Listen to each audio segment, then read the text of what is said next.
Thank you for watching Somali Media. Today we visit Professor Ahmed Ismail Samater. He's a Dean of International Study, McAllister College. My name is Abdi Malagaskar, and this is a wonderful office today we can hear. We ask a couple of questions the Professor Ahmed Ismail Samater. One is about the journal, which is called a Bildan. And the second one we talk about a little bit Somali politics in the parliament. In today, the meeting yesterday in Somalia. Professor Ahmed Ismail Samater, thank you for inviting us to your office today. It's a pleasure. We would like to know more about Bildan, the news journal that you wrote, and you put a lot of input. And this is a wonderful, when I read it last week.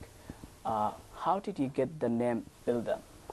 Well, Bildan is an old, very old Somali word, and it connotes a context in which there is a total darkness, literally total darkness. And then somewhere in the distance is a flickering light.